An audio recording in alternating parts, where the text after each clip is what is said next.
Selamat datang kembali. Hari ini kita mau bahas sesuatu yang kayaknya kita semua pernah alami deh. Tapi susah banget dijelasin. Betul, betul. Tahu kan, momen ajaib pas kita lagi asyik banget ngerjain sesuatu, sampai lupa waktu, lupa diri. Semuanya terasa ngalir gitu aja. Nah, itu dia. Ada yang bilang itu in the zone. Ada juga yang nyebutnya flow state. Anda sudah kirim setumpuk catatan dari berbagai sumber, Claudic, Gemini, Grok, semuanya ngebahas gimana caranya biar bisa masuk ke kondisi super fokus ini. Misi kita hari ini simpel aja. Kita bedah bareng-bareng tumpukan catatan ini. Iya. Kita saring semua tipsnya jadi sesuatu yang praktis. Kira-kira apa sih resep rahasianya? Ini topik yang menarik banget loh, karena sering dianggap sihir atau bakat, padahal sebetulnya bisa dilatih. Biar kita semua di halaman yang sama, flow ini konsep dari psikolog Mihaly Csikszentmihalyi. Intinya adalah kondisi di mana kita terserap total dalam sebuah aktivitas. Terserap total ya. Fokus kita penuh, energinya positif, dan kita merasa nikmat dari prosesnya, bukan cuma dari hasilnya. Dan yang paling penting, ini bukan kebetulan. Kita bisa kok menciptakan kondisinya.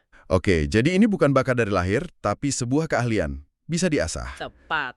Nah, kalau mau mulai, dari mana dulu nih? Dari semua catatan yang Anda kasih, hampir semuanya setuju kalau langkah pertamanya adalah menyiapkan panggung yang pas.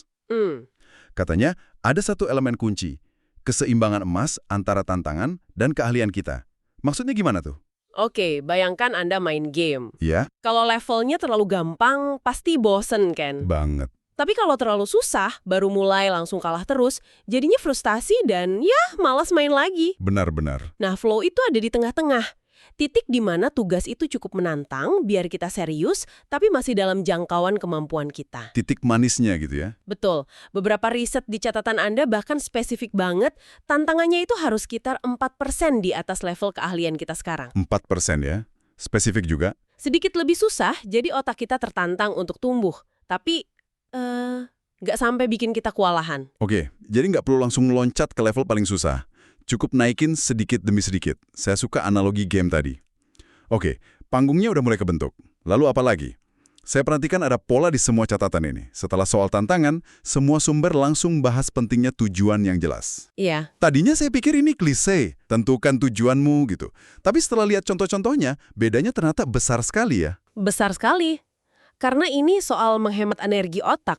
Menghemat energi otak. Coba bedakan antara punya tujuan ngerjain laporan sama tujuan selesaikan bagian pendahuluan laporan maksimal 500 kata sebelum jam makan siang. Oh, oke. Jauh lebih spesifik. Yang pertama itu kabur. Bikin otak kita terus bertanya, mulai dari mana ya? Sudah cukup belum ya? Ini bikin kepala jadi berat. Sementara tujuan yang spesifik itu seperti ngasih GPS ke otak kita. Dia jadi nggak perlu mikir berat-berat lagi soal apa selanjutnya, jadi semua energinya bisa fokus ke apa yang sekarang. Bikin kepala jadi lebih enteng, oke, masuk akal. Jadi tantangan pas, tujuan jelas. Nah ini kayaknya bumbu rahasianya deh. Hampir semua sumber menyoroti pentingnya umpan balik yang instan. Oh, ini krusial. Maksudnya kita harus langsung tahu saat itu juga apakah yang kita lakukan itu benar atau salah. Contoh di catatan Anda itu bagus-bagus. Programmer yang lihat kodenya jalan tanpa error. Langsung puas kan? Iya. Atau musisi yang langsung dengar nada yang pas. Atau penulis yang lihat kalimatnya mengalir dengan enak di layar. Betul. Umpan balik instan ini ibarat sistem navigasi real time. Oke. Dia yang menjaga kita tetap di jalur 4% tadi. Jadi ini yang menghubungkan semuanya. Begitu kita mulai merasa bosan, itu tandanya kita butuh tantangan lebih. Begitu kita mulai cemas, itu tandanya kita perlu menyederhanakan tugasnya. Jadi, 3 hal ini, tantangan, tujuan, dan umpan balik, bukan 3 pilar yang terpisah. Tapi satu kesatuan, Mereka itu satu sistem, satu siklus yang saling menguatkan.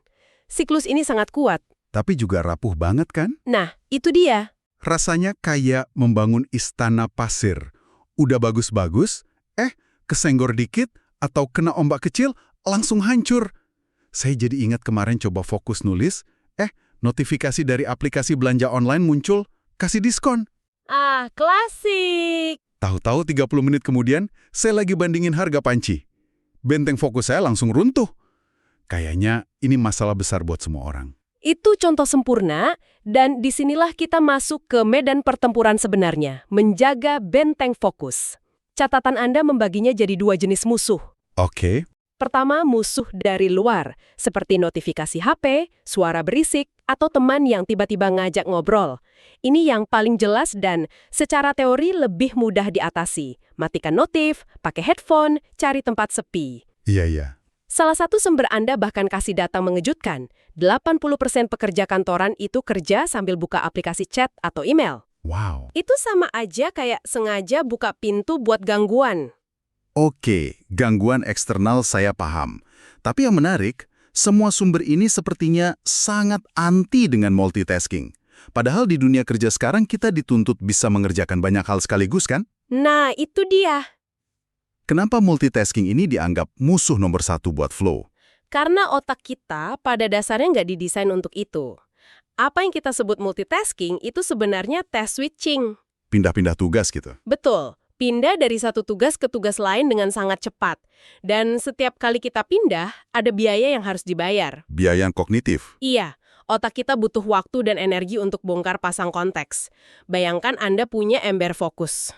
Oke, Tahu ember Anda kosong, dan energi buat fokus mendalam sudah habis. Ember yang bocor.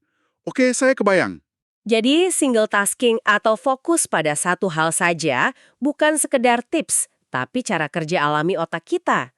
Jadi musuhnya bukan cuma notif HP, tapi juga kebiasaan kita sendiri buat loncat-loncat tugas.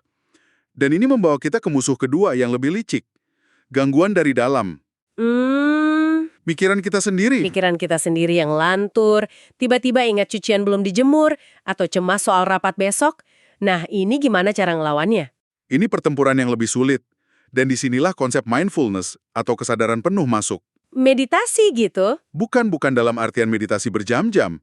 Anggap saja ini seperti latihan di gym, tapi buat otot fokus kita. otot fokus. Oke. Catatan Anda menyebutkan latihan sederhana. Sebelum mulai kerja, ambil waktu 2 menit buat fokus sama nafas, tarik nafas, hembuskan. Tujuannya bukan untuk rileks, tapi untuk melatih otak agar terbiasa hadir di sini saat ini. Oh, jadi tujuannya bukan relaksasi. Tepat. Jadi, ketika pikiran mulai ngelantur pas lagi kerja, kita udah lebih terlatih buat dengan sadar bilang, balik lagi yuk, tanpa marah-marah ke diri sendiri. Jadi, mindfulness ini latihan performa. Kayak atlet yang latihan biar nggak keganggu sama sorakan penonton. Benar sekali. Salah satu sumber Anda kan menyebut ada riset soal atlet yang rutin latihan mindfulness, jadi lebih gampang masuk kondisi flow. Mereka jadi jago menyaring berisik dari luar dan dari dalam kepala mereka sendiri. Tepat. Ini tentang mengendalikan kemana perhatian kita pergi, bukan membiarkan perhatian kita diseret ke sana kemari oleh gangguan.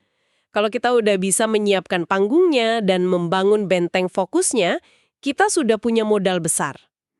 Oke, jadi kita bisa nih fokus buat satu sesi kerja.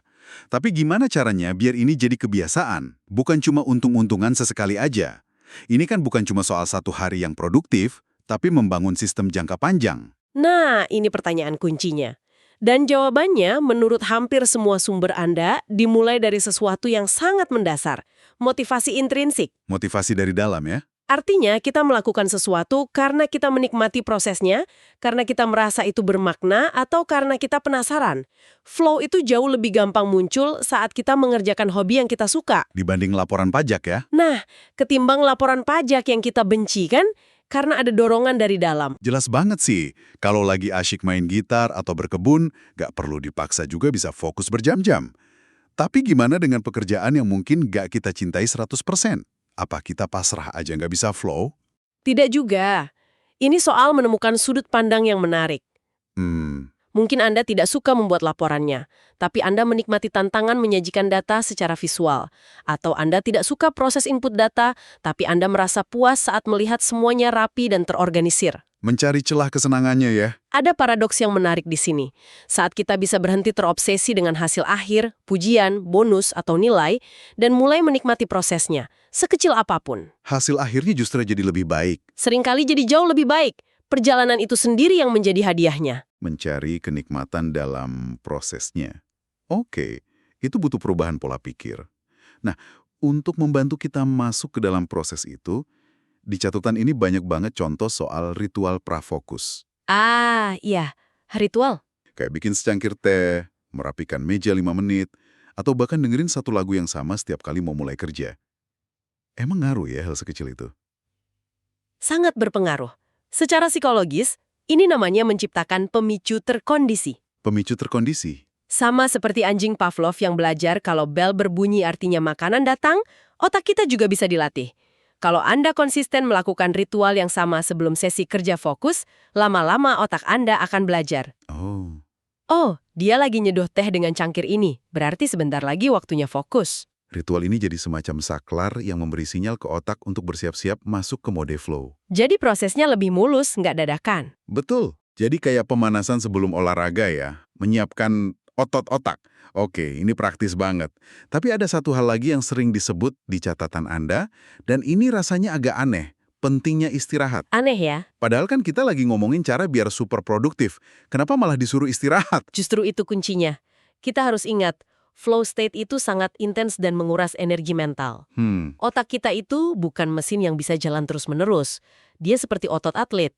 Setelah dipakai lari sprint, butuh waktu untuk pemulihan sebelum bisa lari lagi. Bener juga. Memaksa diri untuk terus kerja saat otak sudah lelah itu kontraproduktif.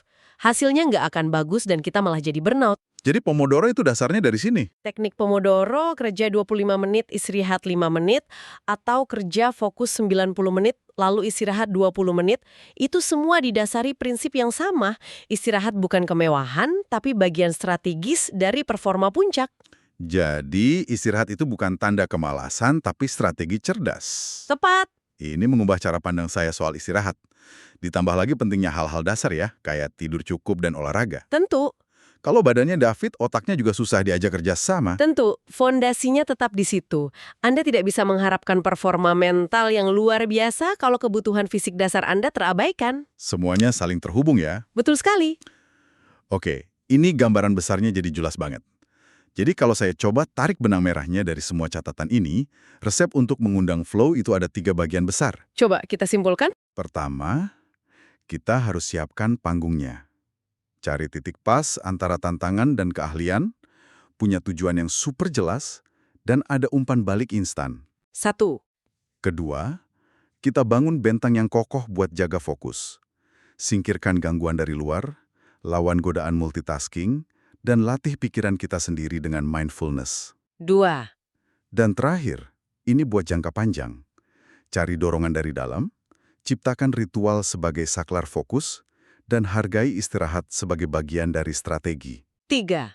Ini kayak seperangkat alat lengkap ya? Benar. Tapi mungkin ada satu hal terakhir yang perlu diingat. Apa itu? Anda tidak bisa memaksa flow untuk datang. Oh, Itu seperti mencoba memaksa diri sendiri untuk tidur. Semakin keras Anda mencoba, semakin susah jadinya. Yang bisa kita lakukan adalah menjadi seorang arsitek. arsitek? Kita secara sadar merancang lingkungan kita, tugas kita, dan pola pikir kita seperti semua yang sudah kita bahas untuk membuat kondisi yang ideal. Lalu kita biarkan flow itu datang dengan sendirinya. Proses merancang dan belajar tentang cara kerja diri kita sendiri ini seringkali sama berharganya dengan kondisi flow itu sendiri. Menjadi arsitek untuk fokus kita sendiri, bukan memaksa. Itu penutup yang bagus sekali. Sebelum kita selesai, ini ada satu pertanyaan buat Anda renungkan. Sebagian besar sumber menyebut aktivitas kayak main musik, olahraga, atau coding sebagai pemicu flow yang paling umum. Tapi setelah kita paham semua prinsip ini, coba pikirkan. Aktivitas apa dalam hidup Anda yang selama ini terasa membosankan atau berat, yang sekarang justru kelihatan punya potensi paling besar untuk diubah jadi pengalaman flow? Bagaimana kalau Anda bisa menerapkan semua ini pada sesuatu yang paling tidak Anda sukai?